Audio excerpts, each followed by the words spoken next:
Aderaba, épisode 8. Baruch haba. Alors, on va étudier aujourd'hui un passage de Likutei Halachot, Ilchot Matana Hei. Je t'avais parlé un petit peu de ça. Tu m'en avais déjà dit, ouais. Il y a quelques épisodes, je t'ai parlé de ça. On était parti chercher dedans ou Sam, tu l'avais juste... Non, je t'avais mentionné. Non, je vais pas faire du mot à mot parce que il y a beaucoup de choses on pourrait étudier. Rien que ce passage-là, on pourrait l'étudier en Iyun et tout, à chercher les mokorot et tout. Il est très très riche. Mais il est très très très intéressant. Alors, c'est le passage Lamed Gimel dans Likutei Halachot. Il dit quoi? Il dit que, je te paraphrase, le Ikar du Tikkun du monde, ok, il sera grâce à Mashiach. Et comment il va venir, Mashiach? Il va venir Be'esech Hadat. Ok? Comment on dit en français Esech Hadat? Il dit inconsciemment? Non. Ouais. Ouais, il va venir inconsciemment. Enfin, nous, on ne sera pas conscient. Ouais, c'est ça, c'est plus ça, ouais. Sans qu'on s'en rende compte. C'est pas vraiment sans qu'on s'en rende compte, c'est qu'on n'est pas conscient. On s'y attend pas. Sans qu'on s'y attende, peut-être. Ok? Voilà. Qui dit que il ramène là-bas, dans la Gemara, Sanhedrin, ils disent comme ça. Ils disent En Mashiach ben David ba ad sheyitiashu min hageula sheneemar ve'efes atzur ve'azuv. Ils disent dans la Gemara Mashiach ben David, il ne viendra pas tant qu'on n'a pas fait Yehush sur lui. Que nous, on n'ait pas fait Yehush sur lui? Mets ton téléphone en mute. Dans le disturb. Yep. Que nous, on n'ait pas fait Yehush sur lui? Ouais. Achitiashu min hageula. En Mashiach ben Attends, David mais ba. il n'y a pas un Yann comme quoi on doit l'attendre et si on l'attend pas, ça vient pas contredire. Nachon. Donc c'est comme ça qu'il y a écrit. Qui vient en somer vient oser l'Israël. Ça veut dire que tu arriveras à un point où il n'y a plus d'aide. C'est-à-dire Israël, il est tout seul, il n'y a personne pour l'aider. Et ils l'ont laissé Efes Atzur Ve'azuv, c'est-à-dire il a été laissé tout seul à l'abandon. Et dans cet endroit-là, ils ont beaucoup appuyé sur le point que ils te disent En le tzapot le shum ketz shebaolam sherotzim le ramez be'eze pasuk. Il y a un interdit de chercher, la fin, non? de calculer des dates pour la venue de la Géoula. Et il ne faut pas s'attendre à un moment précis que la Géoula elle va arriver à ce moment-là. Et ça c'est très très très grave. Et Rabbi Nathan il insiste beaucoup là-dessus. Il dit que c'est vraiment une grosse erreur les gens qui disent qui essayent de chercher avec des psukim que ça donne cette date-là et cette date-là et cette date-là. Il dit parce qu'en fait ce concept-là de Eser Hadat que tu dois pas t'y attendre, ok, c'est une condition sine qua non pour la venue de Mashiach. Donc, si toi, tu viens et tu fais un calcul et tu dis il doit venir maintenant, alors c'est sûr qu'à cette date-là, c'est sûr qu'il ne va pas venir. Aval, il n'y a pas un Yann de l'Etzapot? Et que si on n'est pas Metzapoto, alors il ne peut pas venir? Okay. Donc ça, c'est la suite. Et il dit pourquoi? Il dit il dit il va arriver. Il y aura son moment et il va pas décevoir. Lo yechazev, il n'y aura pas de déception. Im yitmamea, chakelo. Si il s'attarde, attends-le. Kibo yavo lo yacher. Il viendra et il ne va pas tarder. Ok. Ok. Et là, voilà, j'ai vu qu'il s'est allumé. Tu l'as pas désactivé? Je le désactive tout le temps, il me fatigue. Tu sais qu'il y a une histoire je t'en une petite parenthèse d'Afka sur cette histoire, sur ce que tu as dit là. Tu sais que le rabbi, il avait un emploi du temps hyper messoudar. Chaque minute, c'était chronométré. Le matin, le seder, les Kabbalat Panim, Arvit, Fila, tout était hyper messoudar, tu vois. Donc, les chassidim au 770, ils savaient quand le rabbi était là, quand le rabbi était pas là, quand on pouvait aller le voir, quand juste on pouvait se mettre devant lui, quand c'était... Ils savaient, tout le monde savait, ok? Et un jour, pas du tout dans son, j'ai oublié le bidiouk, le comment du pourquoi, ouais. Mais pas du tout dans son cédérium. Il sort de son bureau et il arrive au Bet Knesset du 770. Et maintenant, quand le rabbi rentrait au moment donné où il devait rentrer, il y avait un attroupement général, t'as compris. Mais là, il est rentré, et vu que personne s'y attendait, personne savait, enfin, c'était impossible pour eux qu'il arrive maintenant, le rabbi. Donc il est passé tranquille, et ça a duré quelques secondes que un dise oh le rabbi, oh le rabbi, oh le rabbi. Et après il y a eu l'attroupement, tu vois. Il n'est pas eu tout de suite. Et il a dit ma chère, il va venir comme ça. Bizouk. Que personne s'y attend à ce que je vienne, alors parce que c'est pas mon moment. C'était juste pour imager, il avait fait comme ça cette petite comparaison. Je sais pas si tu connaissais l'histoire. Non. Non, mais c'est ça le Inyan. Ça veut dire qu'on s'y attendra pas. Mais d'un côté, tu dois l'attendre tous les jours. C'est un tivouille. À chaque instant, tu dois l'attendre. Mais tu n'as pas le droit de dire maintenant, c'est sûr qu'il va arriver. Il dit pourquoi? Parce que ça arrivait énormément. Que les gens ils disent cette année, c'est sûr, il doit arriver. Et après, l'année, elle passe, il n'est pas arrivé. Et les gens, ils sont déçus. Et il a dit qu'il y a eu des gros problèmes à cause de ça. Il y a des gens qui en sont tombés dans les Yehush à cause de ça et qui ont tout lâché, Chas v'Shalom, à cause de ça. Donc, c'est interdit de faire ça. Mais ça veut dire Après, ça peut aider, hein. Ça peut réveiller après, ça dépend. non, mais la déception, quand il y a des gens, ils disent cette année-là, cette date-là, tout, il va arriver. Et quand il n'arrive pas, les gens, ils sont déçus et donc ils lâchent. Mais donc, c'est pour ça que c'est... Donc, il dit comme ça. Donc, pourquoi il y a écrit ça? Il dit Elo amemrot caché la vie, niré les chora que sotrim zedze. Il dit toutes ces sources-là, ils ont l'air en conflit les uns avec les autres. Il dit d'un côté, t'as pas le droit, il va venir Beser Hadat. Et de l'autre côté, tu dois être Metzapelo Kol Rega. Chaque instant, c'est-à-dire il faut pas que tu sois Beser Hadat. Il faut que chaque instant, tu t'attendes à ce que maintenant, il va arriver tout de suite Mashiach. Ok? Et donc, il te dit comment c'est Shayar de faire Géouch sur la Géoula?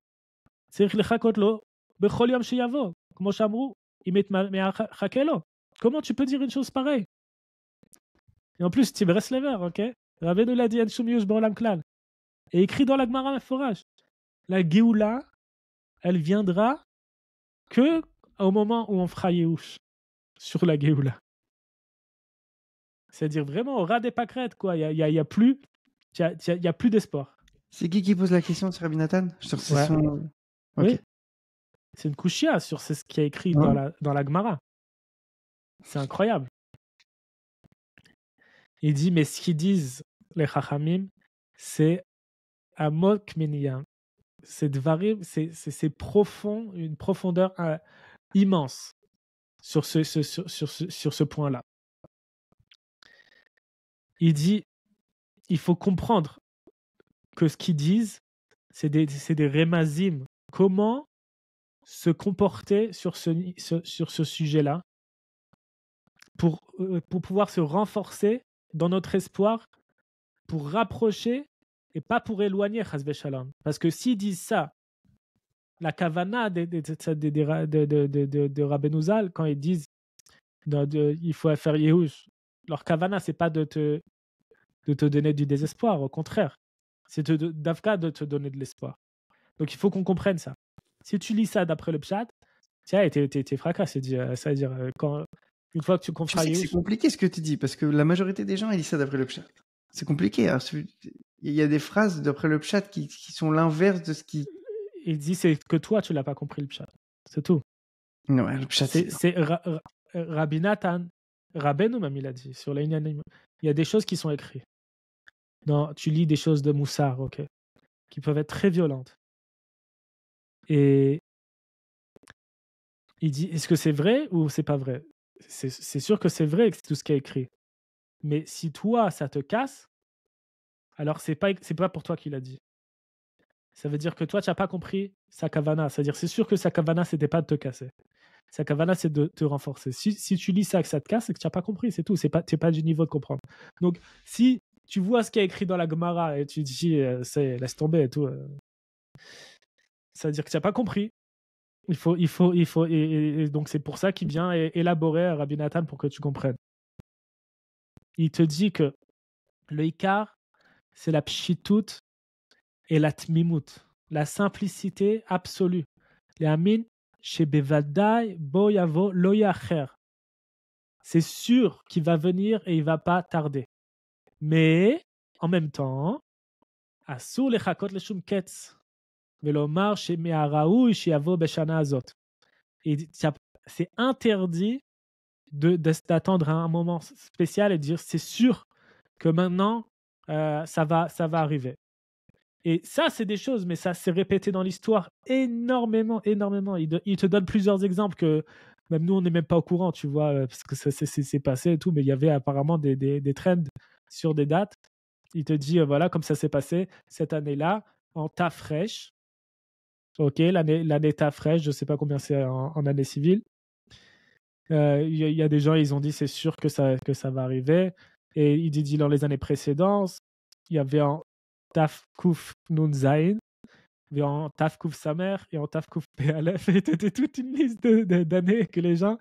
Il dit, j'ai entendu aussi qu'ils ont dit en l'an Taf Kouf, ils ont dit qu'il y aurait le Ketz, que ce sera la Géoula.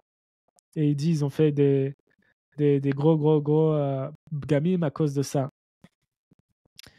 Et il dit, comme il y a des gens qui ont dit, Kevan Sheiga Ketz Veloba Vechoul. Il continue même pas ce qu'il dit, puisque le moment il est venu.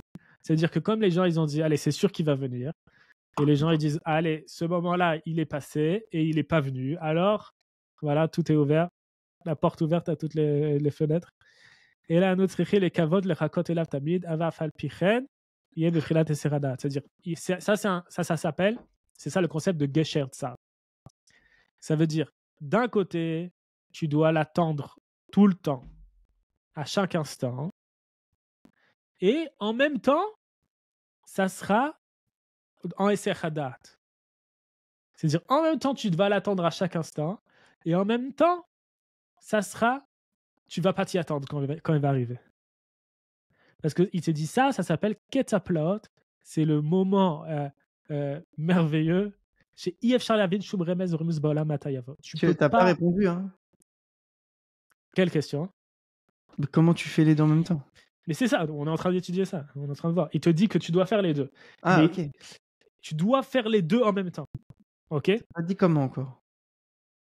C'est un gesher tsar. C'est-à-dire c'est les deux en même temps qui ont l'air de se contredire, mais en fait, tout le sujet de cette étude, c'est de comprendre comment c'est possible.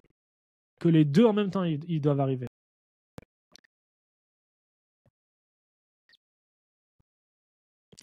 Donc il continue, il te dit, voilà, en même temps, ça doit être Béa et Sechadat.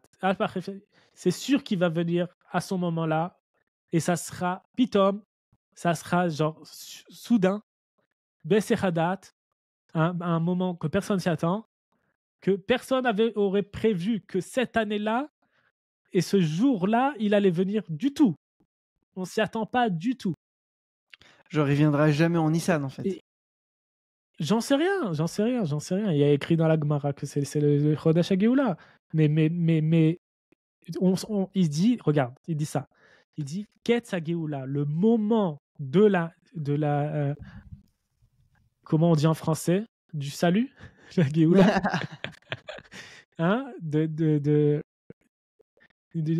moment de la Géoula, Ouais, il vient la délivrance. de la délivrance. Il vient des Darkei Hashem, ce sont les chemins d'Hachem qui sont de l'aspect de Mishpat ou Tzedaka que tu peux pas comprendre du tout. Je t'avais dit, en fait, tout ce l'écoute à la il est basé sur ce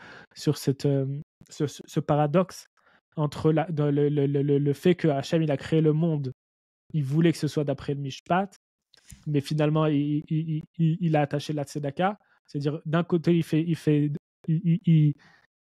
comment on dit, il agit selon la justice et en même temps il fait de la tzedaka. Et comment il peut faire les deux en même temps?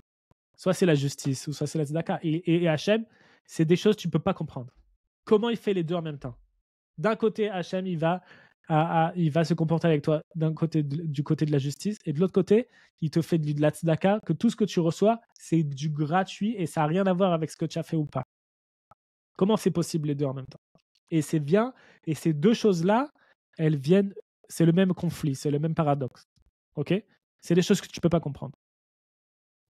Il te dit parce que la Géoula, elle sera seulement du côté de la tzedaka et du chesed chinam à 100%. Tzedaka et chesed chinam levad, ça sera seulement gratuit. Ça n'aura rien à voir avec notre comportement. D'un côté, ça sera comme ça sera que du chesed. Comme il y a écrit, les mani, essaient. Hachem, il dit, c'est pour moi je vais le faire. Il te dit, c'est pour toi. Il dit, la Géoula, Hachem, il l'a fait que pour lui-même. On dit dans l'Amida, Umevi Goel Ivne Benehem les Man Shemo. Et Be'ava. Pour lui et gratuitement. Par amour. Ouais. Gratuit. Donc ça sera, d'un côté, ça sera gratuit. Ok? C'est-à-dire, ça n'a rien à voir avec notre comportement. Ve'afalpichen, et cependant, ça sera aussi de l'aspect du mishpat, ça sera aussi d'après la justice. Ok? Comme on dit, il dit Ishmeru Shtef Shabbatot et Galomiyad. Oui, je pensais à ça. Si l'âme Israël fait 2 Shabbats, alors il y a la Géoula, elle vient tout de suite. Donc, il y a un côté que ça vient de ton comportement. On est d'accord? Ou c'est Ubador chez Koulam Zakaïm ou Koulam... Soit c'est Kulo Chayav, soit toute la génération, elle est coupable, ou toute la génération, elle est méritante. Donc, il y a un côté du Mishpat, ok? Il dit, c'est exactement ça l'idée derrière ce qu'ils ont dit à Botenuzal. En ben David ba at sheitiashu mina geoula. Parce qu'il dit comme ça. Shiavinu shelefi maasem en tigva chas v'shalom. Il faut qu'ils comprennent la génération que d'après leur maasim, d'après leurs actions, d'après leur niveau, leur comportement, ils n'ont aucun espoir chas v'shalom. Non, il faut qu'ils comprennent. La Géoula, elle doit être d'après la Mishpat. Ok? D'après la justice.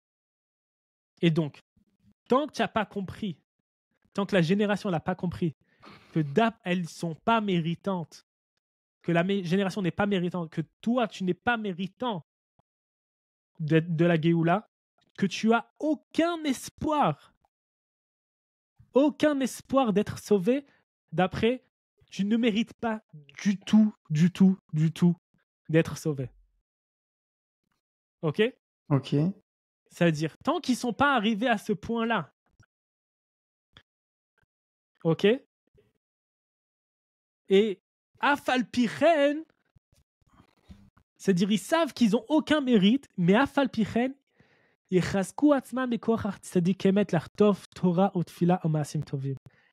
cependant, ils vont se renforcer avec la force des tzadikés émet, des vrais tzadikim, l'artov, c'est-à-dire pour gratter du limud Torah, de la tfila et des mitzvot, des masim tovim, kol ma shiuchlu l'artov, tout ce qu'ils pourront gratter et prendre, ou les kavot, les chasdei Hashem, et espérer dans les chesed d'Hashem, j'ai assez de sadaka bemishpat, canal.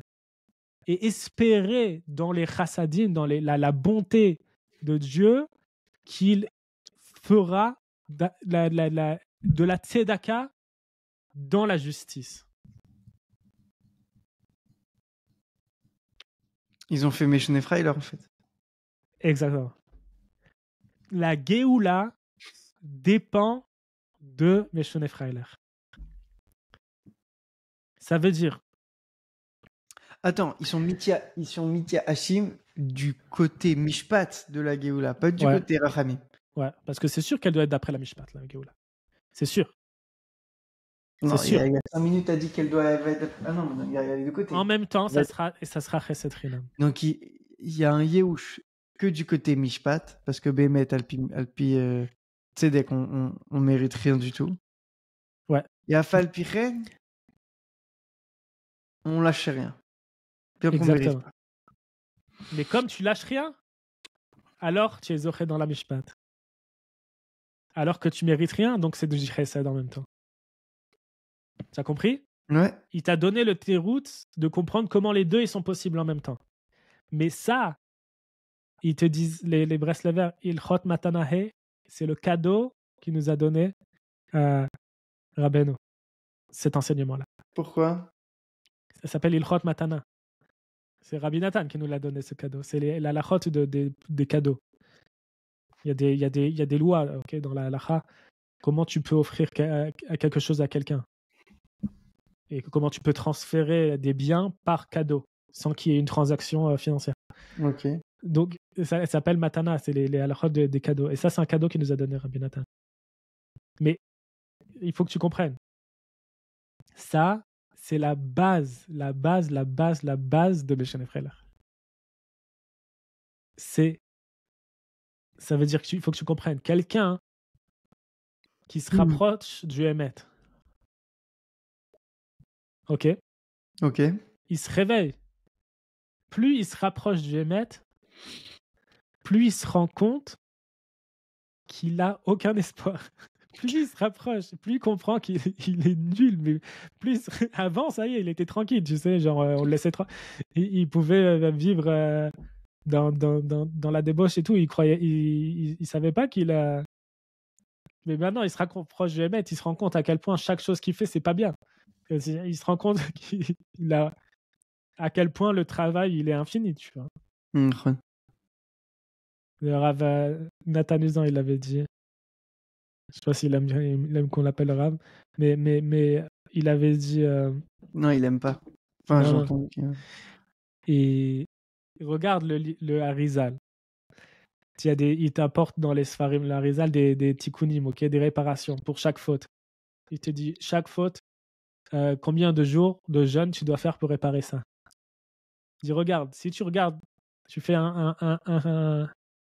tu fais les comptes par rapport à ce nombre de fautes, combien de fois tu dois faire de jeûne et tout.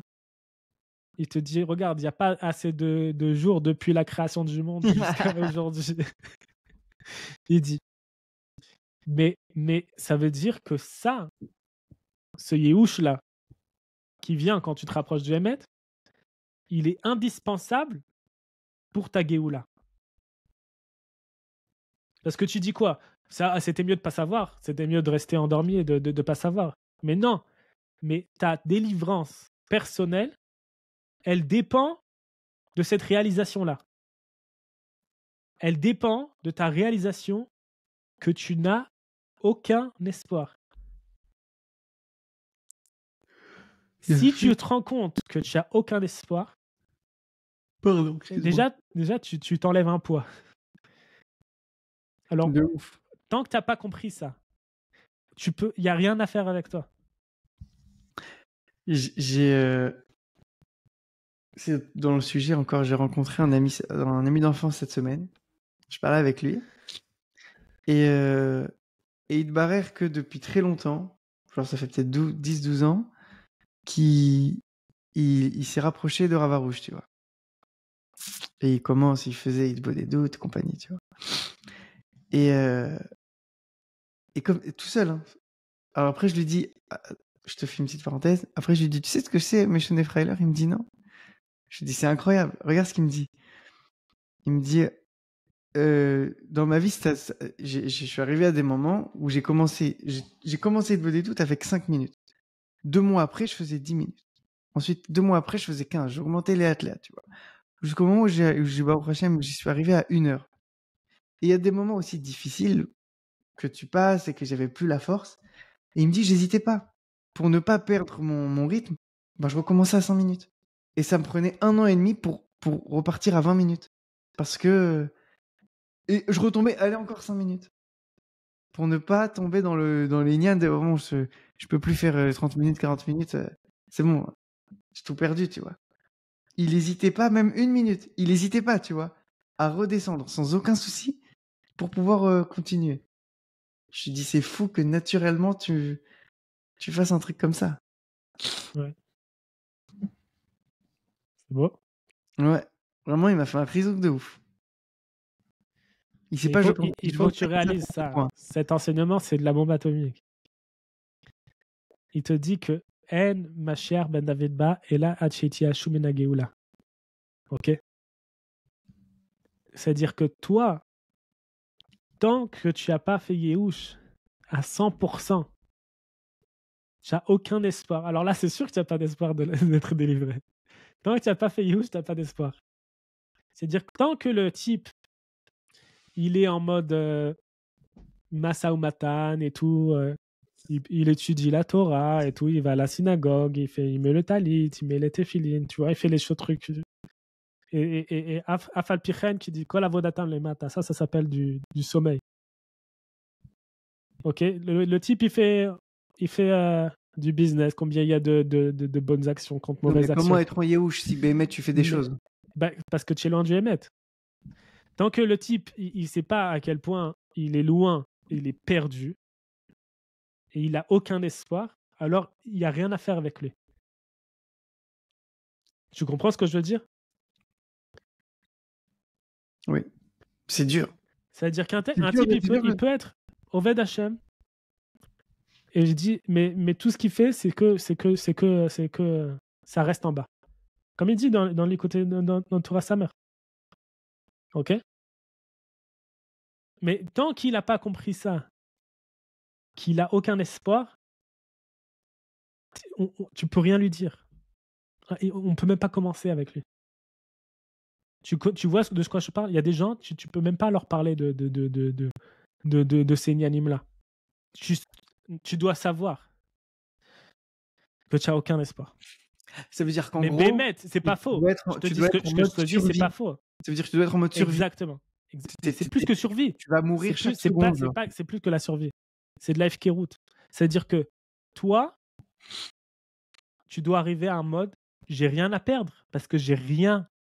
J'ai rien. Je suis à zéro. Donc tout ce que je fais, c'est que pour Hachem. Pour moi, j'ai rien. Moi, l'homme a gagné les clowns. Tu connais l'histoire du Baal Shem Tov? Oui. Enfin, je la connais, j'imagine, mais vas-y. Le Baal Shem Tov, quand il est monté en Eretz Israël. Avec ses Sfarim qu'il a jeté dans l'eau?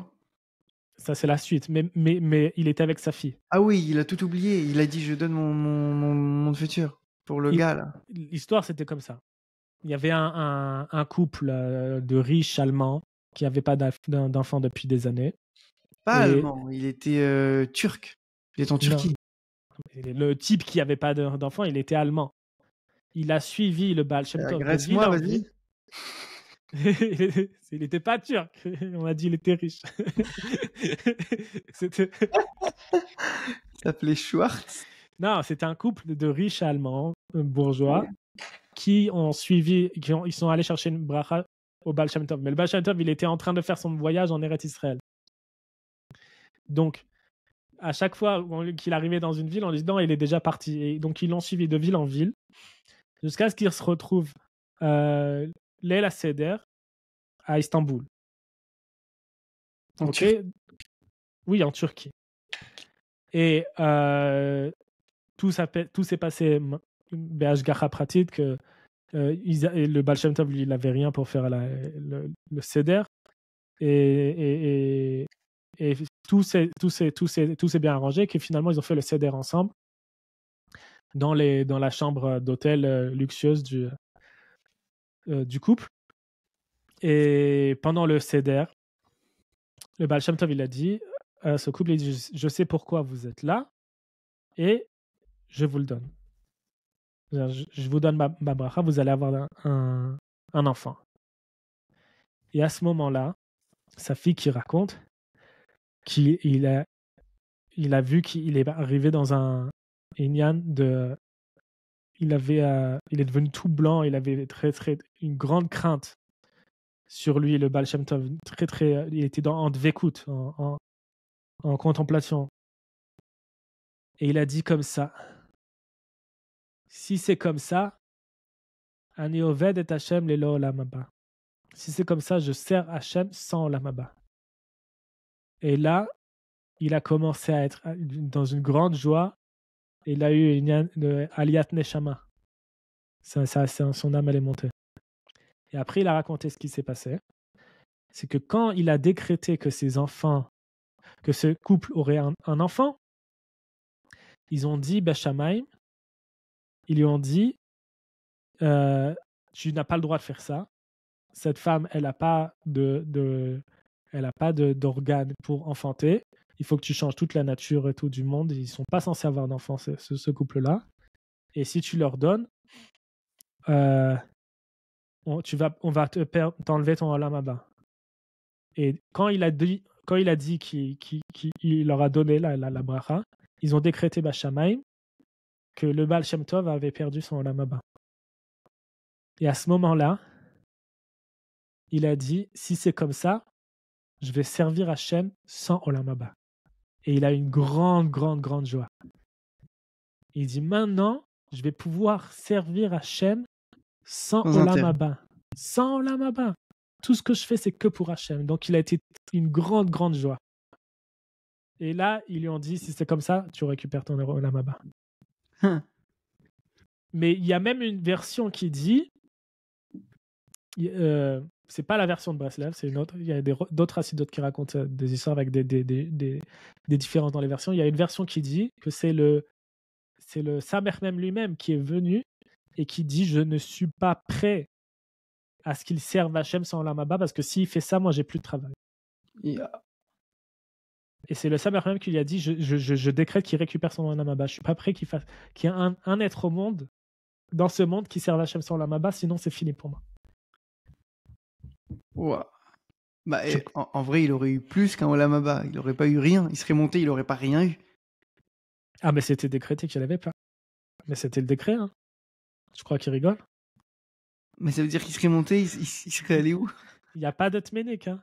Mais il serait allé où? J'en sais rien, moi, je sais pas comment ça se passe là-bas, mais c'est décrété, c'est décrété. Finalement, il a récupéré.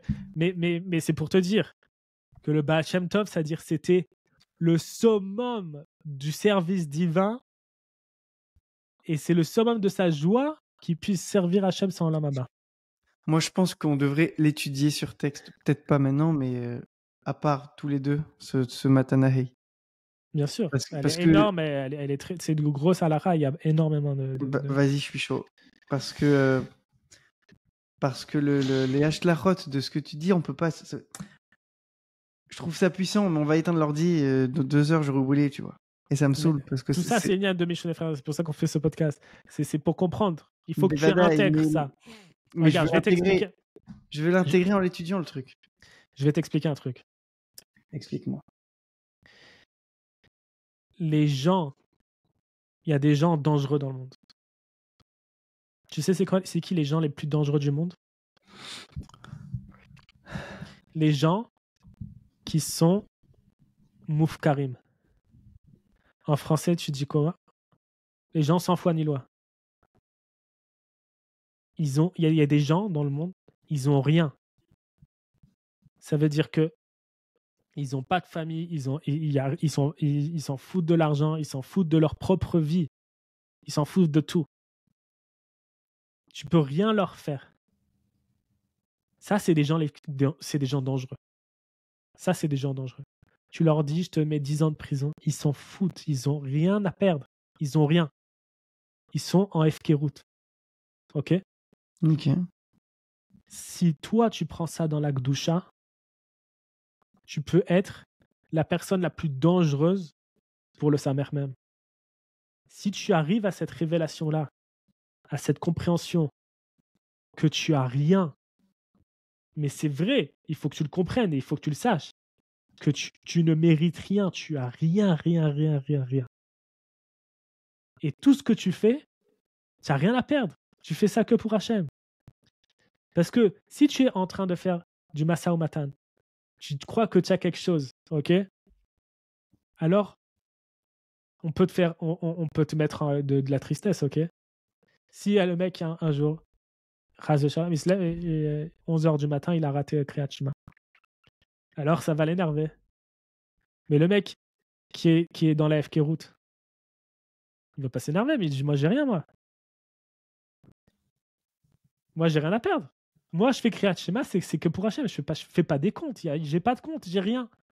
J'ai 0 compte. Je suis dans le négatif tout le Tu as temps. rejoint la Hitrachut un petit peu, non?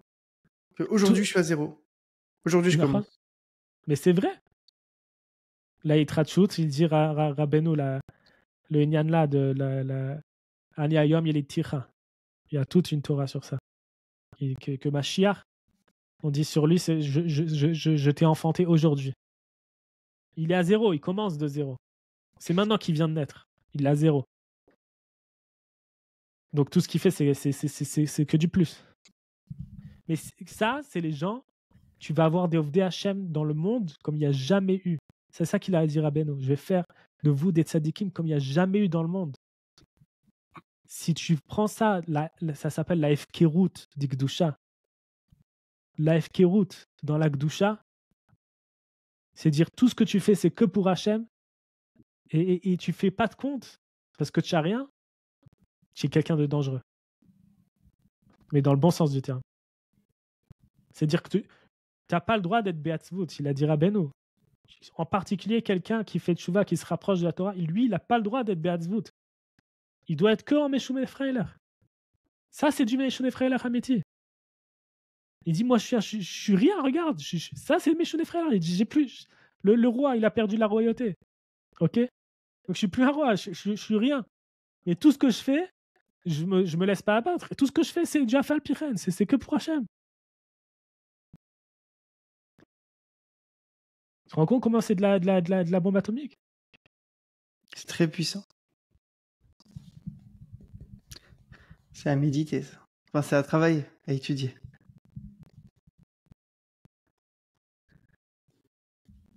Ça, c'est mes cheveux frères. Chaque vidéo, en disant bon, Hachem, ça fait 7. Tu finis par ça, c'est mes cheveux frères. À chaque fois, c'est un point différent. C'est tout le concept. Bref. Mais tu Bon, comprends? allez, vas-y. Magnifique. Vraiment, j'ai kiffé. En, ma chère Ben David Bay, là, chez Tia Shumena Yeshua.